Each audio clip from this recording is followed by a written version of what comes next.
Salut à tous, ravi de vous retrouver sur canalturf.com dans cette émission direct course pour évoquer le programme de ce mardi 31 mars. Le Quintet aura pour cadre l'hippodrome d'Anguin. Voici ma sélection pour cette rencontre. Je passais en tête numéro 11 Démocratie. Sa dernière sortie publique a été couronnée de succès. De surcroît sur l'anneau qui nous intéresse. Elle a gagné ce jour-là très facilement. Le prix Spumat, un succès qui lui a valu d'être remonté de 4 kg par le handicapeur. Mais vu le style de cette victoire, je la pense ici capable de confirmer face au mâle. Je lui poserai numéro 7, Ballyrock, un cheval qui a signé sa dernière victoire sur le steeplechase, mais il possède également des références en haie.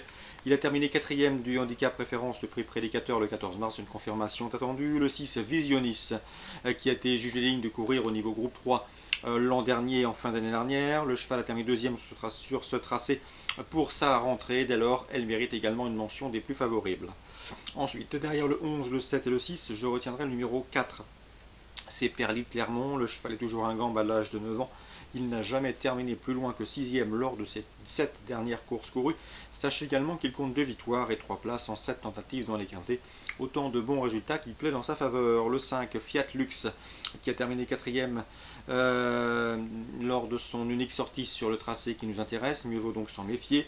Le 14, Mukonzi As, le 8, Anemos et le numéro 12, Obelio Bamaka, respectivement affichés 3e, 5e et 2e du handicap préférence, le prix prédicateur le 14 mars à Auteuil, se tiendront en embuscade. Résumé chiffré pour ce quintet à Anguin, 11, 7, 6, 4 devant le 5, le 14, le 8 et le 12. En réunion 1 à Anguin toujours. Dans la deuxième, j'aime beaucoup le 204 Polycaline qui pour ses débuts sur le steeplechase est classé deuxième sur cette piste d'Anguin. C'était le 11 mars et ici, elle trouve l'occasion de passer le poteau en tête. Le 204 Polycaline, sa compagne d'entraînement le 206 Zara des Pictons qui vient de terminer dans son sillage peut compléter le podium. 204 et 206. Dans la quatrième, attention 404, Bandino Conti qui a remporté le prix Ventriloque avec style et avec brio. Une confirmation est ici attendue. Dans le prix journaliste, le temps fort sportif de cette réunion de mardi à Anguin, j'aime beaucoup le 502 Ubu Rochelet et le 507 Tango Lima qui ont respectivement été affichés premier et deuxième du prix solitaire le 11 mars sur cette même piste d'Anguin, à eux de confirmer dans ce lot. Ils devront toutefois composer avec le 503 Tiotkas qui peut se targuer d'avoir dominé le premier cité début février et le 509 également, c'est 4 Moves qui quant à elle a terminé troisième de cette course l'an dernier qui tentera de faire aussi bien si ce n'est mieux cette année. Donc pour un éventuel couplet trio, le 502, le 507, le 503 et le 509. Enfin un petit mot également sur le 708 Bacolino. Philippe Pelletier m'avait dit que c'était un cheval qui avait de l'avenir, perfectible.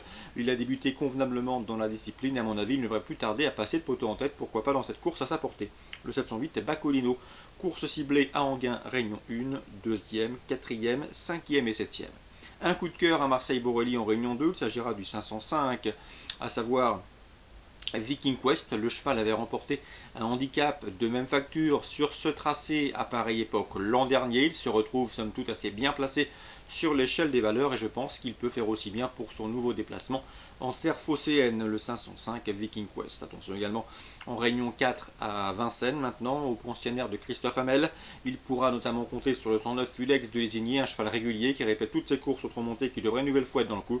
L'opposition sera emmenée par le 105 Urani Keno qui brigue une troisième victoire consécutive sous la selle et le 112 Ulster de Chenu. Il mérite d'être racheté, lui qui n'est pas à l'abri d'une catade mais qui a la pointure d'un lot comme celui-là.